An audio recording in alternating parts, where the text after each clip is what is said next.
sejam bem-vindos de volta no meu pedacinho de terra em terras lusitanas. Então, como a gente fez no vídeo passado, senta aqui no meu pedacinho de terra, vem aqui pra minha casinha, que hoje eu vou contar a parte 2 da saga da compra do meu apartamento, ou seja, a compra do meu pedacinho de terra em terrinhas lusitanas. Eu sei que essa parte 2 do vídeo está sendo muito aguardada por muitas pessoas, porque vocês gostam de saber mesmo a parte da burocracia, né?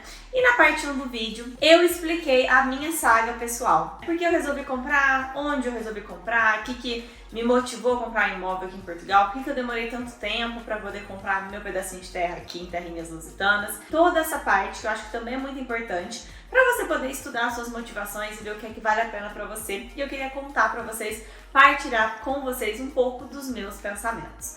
Mas, como é de se esperar de uma advogada, a gente vai tratar bastante da parte burocrática. Se você tem interesse nesse tema, se você quer saber como é que se desenrolou essa história da compra da minha casa, fica aí que a gente já volta.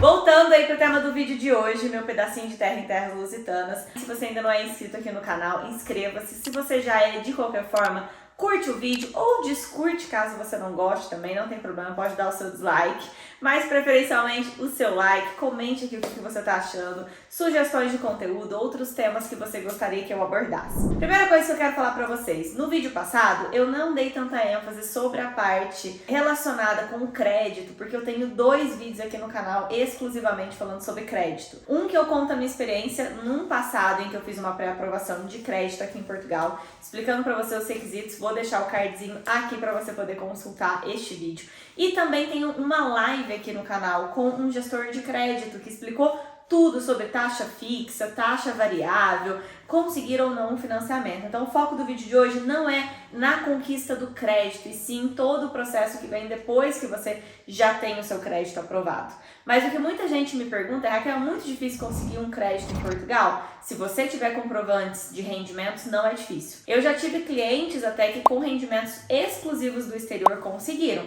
mas daí você precisa ter os seus rendimentos e talvez dar uma entrada maior do imóvel. A gente sabe que os bancos aqui em Portugal exigem pelo menos 10% de entrada, no mínimo 10% do valor de imóvel de entrada. Em alguns casos a pessoa tem que dar 20, 30, 40, aí vai depender do quanto que aquilo é uma análise de risco para o banco.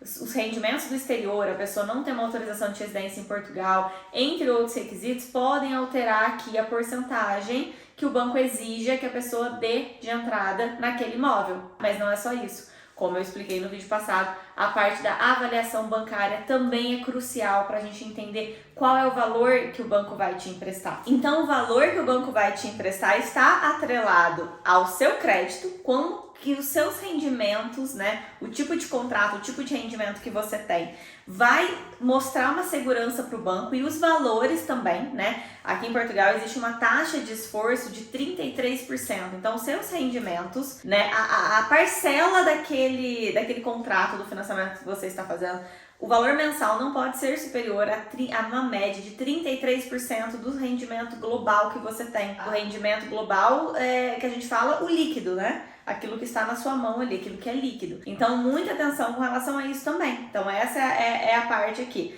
Mas sempre você vai precisar ir para a prática para ver qual é a disponibilidade ali dos seus rendimentos, procurar um banco, procurar um gestor de crédito para te ajudar com isso. Porque muitas coisas podem mudar aí, muitas variáveis vão poder determinar qual é o montante que o banco vai te emprestar. Você definindo isso, né, você vai entender qual é o valor de apartamento que você pode, que cabe no seu bolso a compra. Isso tudo depende de quanto dinheiro você tem para dar entrada e quanto que o banco vai aprovar. Só que parou por aí? Não, tem a parte da avaliação bancária que eu comentei no vídeo passado, que é super importante você ter em conta que hoje, infelizmente, os avaliadores estão avaliando os valores dos imóveis com um valor um pouco menor. No meu caso até foi bastante menor, né? Foi 25 mil euros a menos, mas já teve cliente meu que a avaliação ficou 5, 10 mil euros abaixo do valor que a pessoa estava negociando com o proprietário. E isso também altera o valor global que está sendo emprestado, porque o banco, quando ele manda o avaliador lá para fazer a avaliação do imóvel,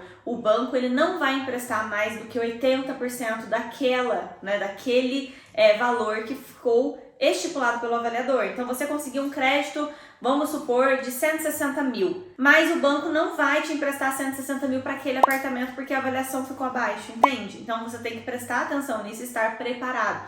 Por isso que eu acho que um dos fatores mais importantes para quem vai comprar um imóvel é a disponibilidade financeira. Se você tiver só muito focado, eu tenho 10%, provavelmente vai dar ruim. Porque às vezes os 10% não vão ser aprovados pelo banco de acordo com seus rendimentos e às vezes os 10% até passa no seu rendimento, mas às vezes a avaliação pode ficar abaixo e você precisa completar. E se você não tiver valor para completar, você não consegue seguir com o negócio. Então, estejam preparados principalmente financeiramente, para que, se for necessário, você tenha de onde tirar mais dinheiro, tá? Eu acho que esse é um aspecto muito importante para evitar frustrações. E depois, gente, não esqueçam dos impostos e taxas. Só de taxa e imposto eu paguei cerca de 5% do valor do imóvel. É caro.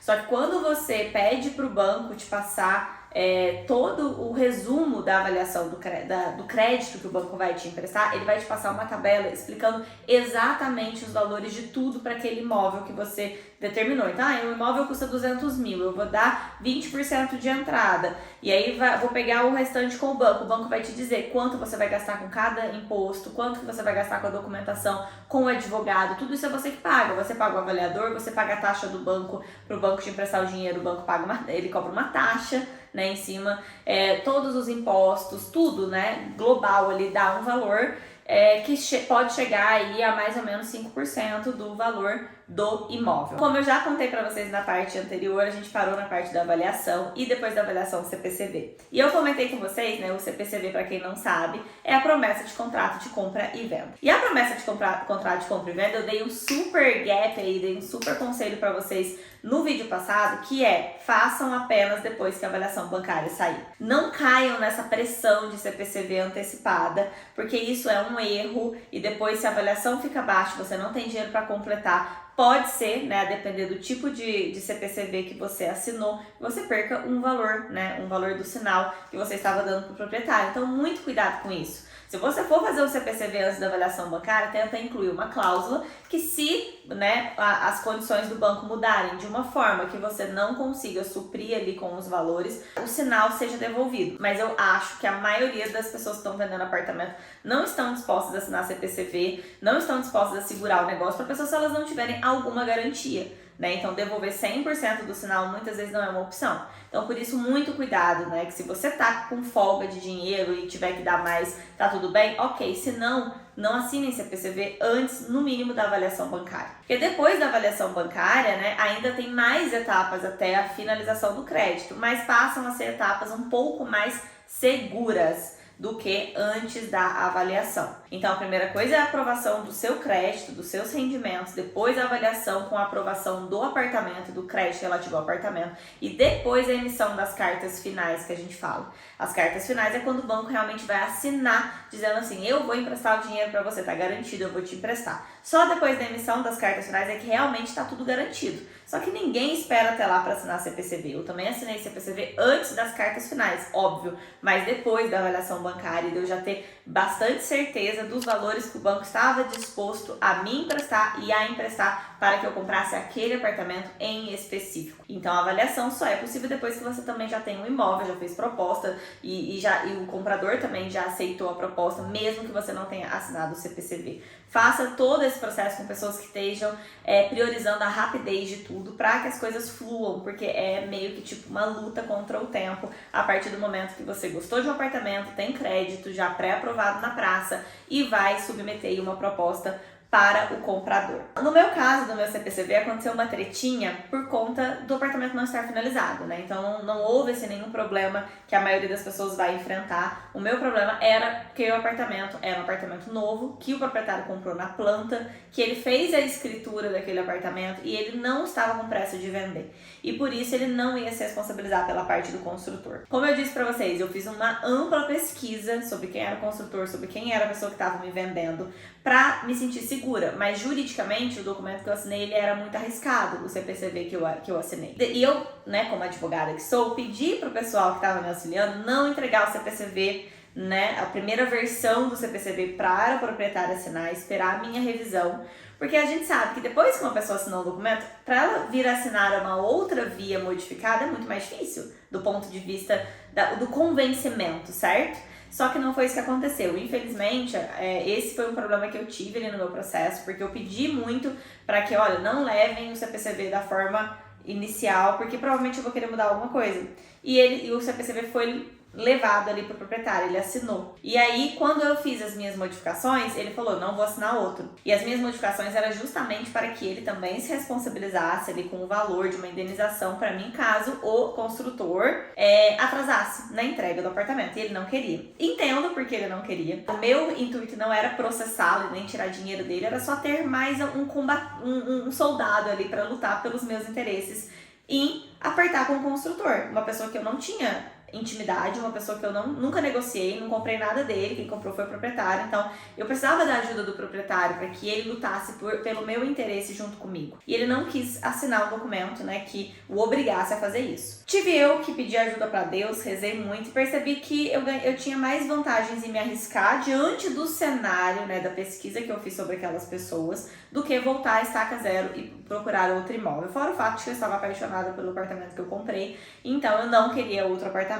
Resolvi arriscar, assinei ali o CPCV da forma com que estava, que não era positiva pra mim, né? Era só positiva pro proprietário. Mas logo na sequência eu pude conhecê-lo pessoalmente e também o construtor e dei muita sorte, né? Porque eram pessoas maravilhosas e tudo correu bem. O apartamento foi entregue dentro da data prevista, o proprietário me ajudou muito a tudo que eu precisei, entregou os móveis planejados conforme o combinado, nos prazos combinados e a coisa correu bem. Só que é o que eu falo, gente, não contem com a sorte. Eu não contei só com a sorte, obviamente. Eu sou uma pessoa que eu acredito muito em Deus, então eu sinto que eu tive um empurrãozinho ali, mágico, pra me sentir segura, pra fazer esse risco, mas juridicamente falando, busquem sempre o auxílio de um advogado pra te dizer e pra você estar ciente. Eu estava ciente e já tinha colocado na ponta do papel o que no máximo poderia acontecer de prejuízo pra mim. E eu estava disposta a arcar com esse prejuízo, não era algo que ia me levar à falência, por exemplo, se eu tivesse que eu própria terminar um apartamento ou acontecer alguma coisa nesse sentido. Isso é muito importante,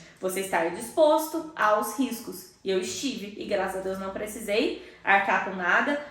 Pelo contrário, eu me senti muito grata também pelas pessoas que eu conheci, tanto o proprietário, quanto o construtor, quanto toda a galera que eu comentei no vídeo passado, a Laura, o Vitor, a Andréia, todo mundo que estava envolvido no meu processo, são pessoas maravilhosas e eu tive muita sorte com relação a isso, claro, mas eu também fiz os estudos de riscos e sabia o que eu estava fazendo nesse sentido, mesmo que juridicamente o documento não fosse favorável a mim. Correu tudo bem com o meu CPCV, e o que eu posso te dar de dica é isso, o momento de assinar o CPCV e ter em conta quais são os riscos que aquele documento traz para você e se você está disposto, tem condição de arcar com o pior dos cenários, né, caso o pior dos cenários venha a acontecer.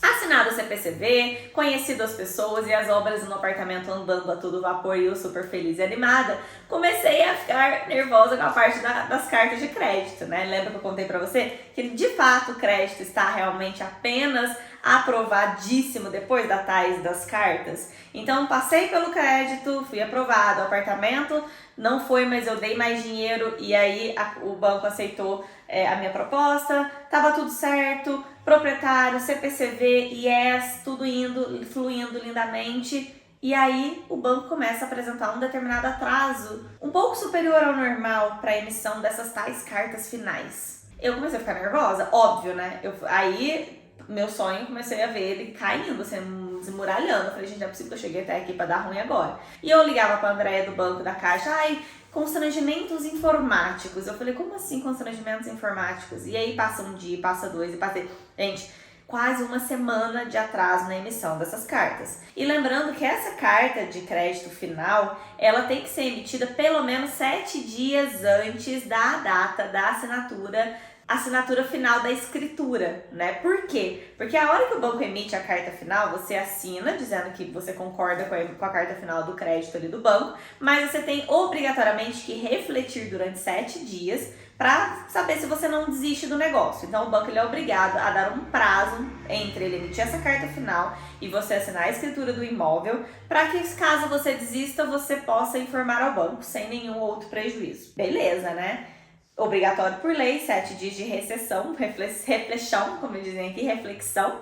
Eu não tinha nada para refletir, mas eu estava preocupada porque a gente já tinha combinado uma data para assinatura da escritura, que era no final do mês. E eu precisava mudar, instalar ar-condicionado, tanta coisa que eu queria fazer no apartamento, que eu só me sentia segura, obviamente, depois do apartamento escriturado na minha mão, né? Não ia eu instalar ar-condicionado no apartamento que ainda não era 100% meu. Eu já tava dona do apartamento, indo lá na obra, conversando com todo mundo, metendo pitaco nas coisas. E aí essa parte foi muito legal, porque eu adoro obra. Eu nasci e fui criada em obra, meu pai mexia com obra também. Então, assim, essa parte de construção civil mexe comigo. Eu gosto. Se eu pudesse ter uma empresa de construção civil, eu teria também. Ai, chique ela, né? Construção civil.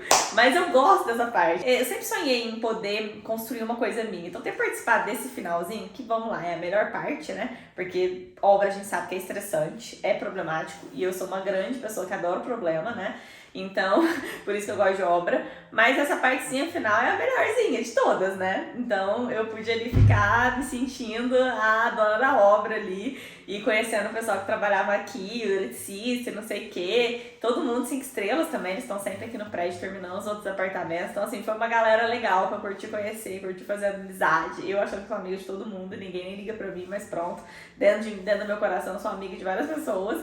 E é isso, gente. Essa parte foi gostosa. Mas o atraso da emissão das cartas de finais me deixou muito tensa. Eu comecei a ver tudo desmoronando na minha frente. Eu ligava pra Andréia, falava, Andréia, tá acontecendo alguma coisa? Eu fiquei com medo do banco voltar atrás por alguma razão, sei lá, meus rendimentos. E aí foi muito bom isso, porque quando o banco aprovou meus rendimentos, aprovou o crédito para os meus rendimentos, ele tinha olhado todo o período do ano de 2023. Quando chegou na emissão das cartas, aquele atraso todo, perto da véspera ou 2 dias antes do banco realmente emitir a carta, ele me pediu a atualização dos meus rendimentos. E isso já tinha passado 2, 3 meses do início de 2024. Claro, meus rendimentos não tinham mudado. Pelo contrário, eles tinham, de certa forma, aumentado um pouco. Mas olha pra você ver o perigo. É muito importante você se atentar a isso, porque às vezes o teu crédito é aprovado com base nos rendimentos de um período. Quando toda essa coisa acontece, o tempo passa e você chega nos finalmente, já passou às vezes 1, 2, 3 meses, você tem que, às vezes, comprovar pro banco que naquela data atualizada você continua tendo os rendimentos. Então, cuidado com isso. Não peça crédito, não entre nesse tipo de negócio se você não está mantendo os mesmos rendimentos que foram aprovados lá atrás, ou então que eles tenham pelo menos melhorado, mas nunca piorado, né? Que isso pode comprometer as cartas finais. Aí eu agradeci muito a Deus, foi graças a Deus, olha que sorte, eu continuo tendo rendimentos normais aqui dentro do esperado, porque senão isso poderia representar um problema na aprovação da carta. Mas mesmo assim eu tava tensa, porque quando é com a gente fica tensa, às vezes até sem razão nenhuma, né? Passado um tempo, recebi as cartas. Aí quando eu recebi as cartas eu fiquei muito aliviada, fiquei muito feliz. E foi assim, tipo... Aí era só a melhor parte, que é a assinatura da escritura, né? Quando a gente vai assinar a escritura, na data marcada, vamos proprietários, vai a compradora, né, os atuais proprietários que estão vendendo o imóvel e o representante do banco. Porque, de certa forma, gente, é o meu pedacinho de terras em terras lusitanas, mais ou menos. É o pedacinho de terra da Caixa Geral de Depósitos, né? Porque o apartamento não é meu. O apartamento, de certa forma, é da Caixa. Então, se eu não pagar, a Caixa pega o apartamento para ela. Então, ela é, na verdade, a principal proprietária que pagou o maior valor de todo o apartamento. Quando você faz um financiamento, o representante do banco, ele vai no escritório da advogada ou da solicitadora que vai bater a escritura. Porque o banco também é a parte interessada ali para assinar o crédito. Nesse momento, você tem que ter já dado a entrada, toda a entrada para o proprietário. Tudo aquilo que é de entrada, uma parte você vai dar de sinal e o restante você não vai dar para o banco, você vai dar para o proprietário. Você vai fazer todas essas transferências. Quando chegar no dia da escritura, tudo que é entrada você já tem que ter depositado na conta do proprietário, que ele vai assinar, que ele recebeu lá na hora da escritura. Você tem que ter já um montante disponível para pagar todas as outras taxas, serviços do advogado e os impostos que eu comentei com você, que dá quase 5% do valor do imóvel, no meu caso foi quase 5%. Fora tudo, né, teve essa parte de taxas, e algumas já vão sendo debitadas automaticamente da sua conta, mas o maior montante ali você tem que dar ali, pagar no multibanco na hora da escritura, então ter esse dinheiro. E aí neste momento o banco te dá um cheque no valor, né, da compra ali do imóvel. Esse cheque, o dinheiro entra na sua conta e aí né, não fica na conta do banco, o banco meio que deposita na sua conta aquele valor do cheque. e te dá um cheque na sua mão. O cheque este que você vai pegar, ele vai entregar aos proprietários ali naquele momento. É como se fosse um ritual, assim, parece tipo uma espécie de ritual mesmo, é muito engraçado, assim. As pessoas sentam, é como se fosse uma audiência, assim, tem todo um rito ali especial. E aí você recebe o cheque, você vai entrega pro proprietário e todo mundo assina ali. Aqui em Portugal, a escritura, ela é como se fosse um contrato mesmo, um contrato de compra e venda. Em vez de ser a promessa, agora é efetivamente o contrato de compra e venda. Esse contrato de compra e venda vai ser assinado e depois a advogada vai pegar isso e vai mandar para a conservatória de registro predial, que vai fazer ali a certidão permanente, que vai registrar esse contrato na certidão permanente do imóvel. Aí o imóvel fica como, né, escriturado no seu nome, porque no Brasil a gente tem a escritura, aqui é um pouco diferente, é esse contrato de compra e venda, que é o documento que afirma a sua posse, que leva-se a registro na certidão permanente do imóvel. A certidão permanente do imóvel é um documento que fala todos os proprietários do imóvel, o que aconteceu no imóvel, tudo que aconteceu no imóvel fica ali na certidão permanente. E depois, obviamente, a autoridade tributária que atualiza a caderneta predial também do imóvel. Então, basicamente, esses são os documentos. E lembrando que para você fazer todo o processo de crédito, você tem que ter todos esses documentos do proprietário, né, que te vendeu, a caderneta predial, a certidão permanente, o certificado de eletricidade, assim, vários outros documentos do imóvel, né? Mas isso é claro que o banco vai te dizer o que ele precisa, o gestor de crédito vai te dizer, as pessoas que estiverem envolvidas nesse processo, você nunca vai estar sozinho nesse processo, acho muito difícil que aconteça de você estar comprando algo sem tantas pessoas envolvidas, né, imobiliárias e tudo mais, e lembre-se sempre de procurar um advogado. Bom, burocraticamente, pessoal, é isso, sabe? Eu acho que o principal aspecto aqui é você buscar ter conhecimento sobre a aprovação do seu crédito, sobre tudo que pode acontecer, de não ficar, eu tenho 10% e achar que só porque você tem 10%, lembre-se que pode ser necessário mais dinheiro por conta dos seus sentimentos, por conta da avaliação do apartamento, mais os impostos, não esteja preparado financeiramente. E outra coisa também que me deixa um pouco sem saber de onde a galera tira, né, com relação ao cálculo, né? Tem muita gente que fala que Portugal é muito barato o crédito porque custa 1% ao ano, 2% ao ano, que chegue a 3 ou 4% ao ano. Eu não sei como é que a galera faz esse cálculo, o que isso quer dizer na prática. Só sei que no meu empréstimo, eu estou pagando 2 euros e pouquinho, acho que 2 euros e 2 ou 3 cêntimos por cada euro que eu peguei emprestado, ou seja, quase o dobro. Mais que o dobro, na verdade, um pouquinho mais que o dobro. Esse é o cálculo. E Raquel, onde você viu isso? Como que você fez para chegar nessa conclusão? Aquele documento que o banco vai te fornecer, onde vai te dizer exatamente todos os detalhes do crédito, dos impostos que você vai pagar, de tudo isso, lá vai estar dizendo no final o descritivo de quanto você está pagando por cada euro que você pegou emprestado. Então, ou seja, se eu realmente demorar aí os 30 anos que o meu imóvel está financiado pelo período de 30 e poucos anos, 37 anos eu acho, se eu realmente ficar 37 anos pagando esse apartamento e não quitar ele antes deste período, no final dos 37 anos eu vou ter pago praticamente o dobro do valor que eu peguei emprestado. Isso considerando se eu comprei, né, numa taxa fixa, porque se eu comprei numa taxa de juros variável, a partir de um determinado momento pode subir ou cair a taxa de juros. E aí essas coisas de juros, taxa fixa e taxa variável, eu expliquei no outro vídeo que eu fiz a live como gestor de crédito, a gente explica exatamente a diferença da taxa fixa e da taxa variável e da taxa mista também, né? Que alguns contratos eles vão trabalhar dentro da taxa de juros mista, um tempo na fixa e um tempo na variável. E aí você como investidor e o banco vão decidir juntos qual é o tipo de taxa que você vai ter no seu processo. Eu espero de coração que tenha ficado claro para você e principalmente é um turbilhão de acontecimentos e você tem que estar com o bolso preparado. Eu acho que essa é a maior dica que eu posso te dar. E muito atento a essas coisas que as pessoas falam de que é tudo muito fácil, que é só 10%, não sei o que. Na prática, não é. Na prática, um monte de coisa acontece. Já conversei com outros clientes que compraram imóveis e foi a mesma coisa. Também não tiveram uma avaliação exatamente no valor que estava sendo negociado e é necessário estar preparado para comprar seu pedacinho de terras em terras lusitanas. Então prepare-se, que eu tenho certeza que vai dar certo se você tiver o seu planejamento financeiro e também, digo, planejamento emocional. Um beijo grande e até a próxima!